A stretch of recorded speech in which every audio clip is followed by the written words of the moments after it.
All right. For the debate, the first point is Congress members in the cabinet. First, I'd like to start saying that I'm against it as it increases the power of government, because now the executive branch and the legislative branch can mix and kind of intermingle, and that kind of mixes their powers and kind of concentrates power too much in the central government. And I really think that having Congress members in the cabinet of the president is a bad idea, because it kind of gives them two jobs for really one position they only ran for, and that kind of it construes their focus on being a congressman. Now their focus is diverted from being a congressman to being a cabinet member, and they're kind of split. And this gives like the federal government, which has been more concentrated, now with the split, the more concentrated government is getting diverted in ways that are bad for the country. And the response.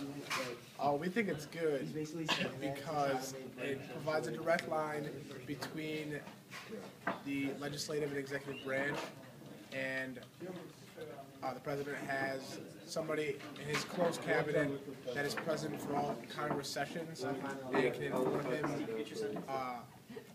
inform him much better.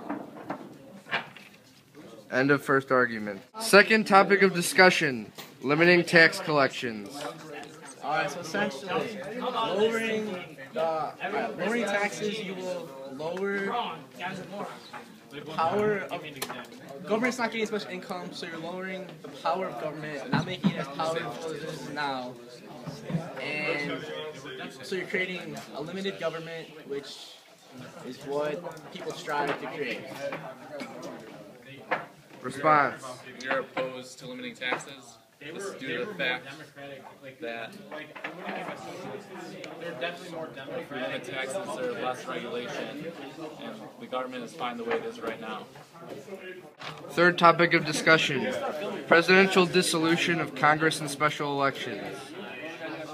For the president being able to dissolve Congress at any time, I really think that's like reverting from what the Constitution was founded on, because that was one of the old English king's power, that he could dissolve the House of Commons at any time in the English Parliament. And having a president that can dissolve Congress at any time, even if it can't alleviate a deadlocked Congress, isn't worth it, because the dissolution of Congress it puts the president over Congress, which was the complete opposite of what the framers wanted. They wanted the legislative branch to be the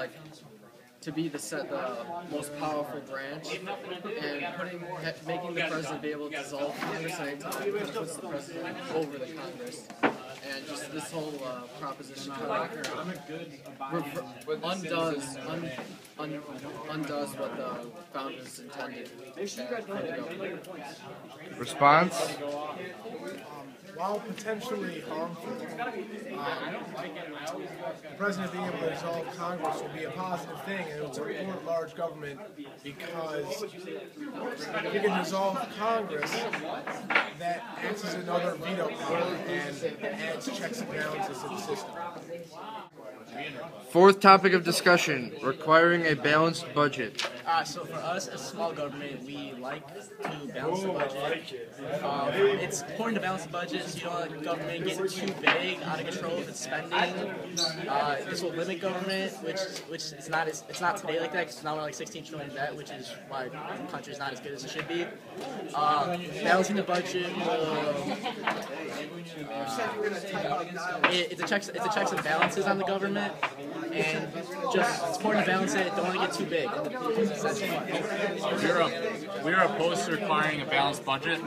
This is because it keeps us where we're at, and it doesn't allow our social programs to expand. If we need balanced, then we won't be able to increase. It limits us. Next topic of discussion, congressional special presidential election before the end of the president's term. One thing on the discussion of having congressmen elected with the president, it really limits split ticket voting that a lot of states have, especially New Jersey, who has a Republican governor, but yet leans liberal quite a bit.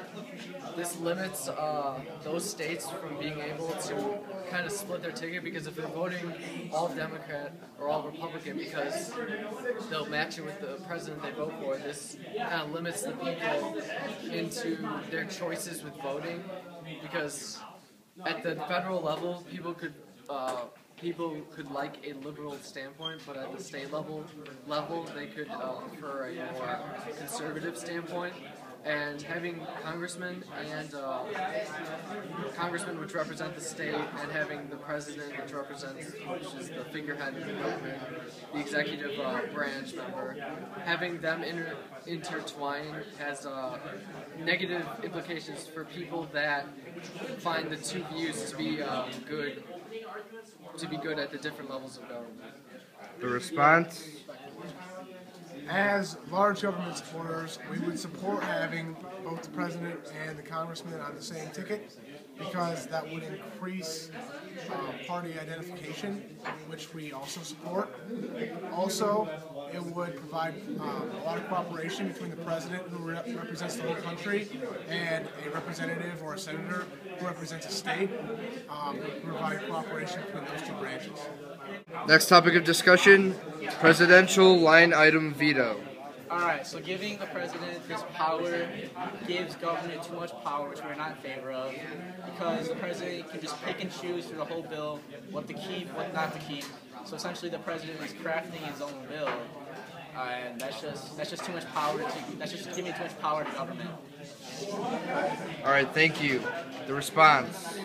We believe the line item veto is good because it allows more policies to get passed by letting the president allow the bad parts of the policy, so more policies will get passed into Congress. And our next topic of discussion is limitations on the judicial branch. So we're against limitations on the judicial branch because, in effect, the judicial branch and the Supreme Court justices have taken the stance that they can look through laws passed, and as long as specific cases are presented before them, they can pick out lines that are constitutional or unconstitutional. They don't just strike down a bill in its entirety. So in effect, they kind of create their own laws, and it's kind of like the line item veto that the president that we talked about with the presidential powers. And that's kind of what the Supreme Court justices do now, and so we're against that because it gives the judicial branch a legislative ability, because they can just pick and choose lines, and that's why we're against it. Thank you. And the response? We are in support of not having judicial limitations, because not having the judicial limitation is very traditional. It's how our Constitution was originally written, and if limits are put on the judicial branch, it would extremely affect the checks and balances system. And yes. Thank you. All right, now is the debate of the 6-year presidential terms. We are against the 6-year presidential term because the 4-year term acts as kind of a check on the president. With the 4-year term, the midterm election kind of keeps him from being too accustomed to power. With the 6-year term, it's longer, and it'll be more time to be between the midterm election and the end of his term. So he will be more accustomed to having this power, and the midterm election won't mean as much to him, and he'll become more so of a king instead of a president, and he will kind of just try to do whatever he wants. Thank you. Response. We think it's a great idea to have the 6-year presidential terms for a couple reasons. First of all, traditionally, a president's first term is very lax, not much goes on, and then the second term, as a result of trying to do too much at one time, presidents are usually very unpopular in the second term. But if this was broken up, and instead of having these 2 terms, it was just one 6-year term, the first term wouldn't be as lax, because he wouldn't have to worry about necessarily pleasing the people to get reelected.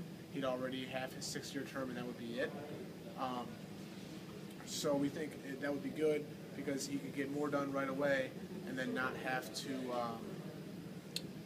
try to get a lot done in his second term and have be very unpopular. All right, thank you. Now is the debate whether to lengthen the House term to 4 years. We are against having the House term being extended to 4 years because already the House has over a 90% re-election rate, so it's within reason that a president will or a congressman will have more than 4 year term. But another reason is that the 4 year term makes the congressman more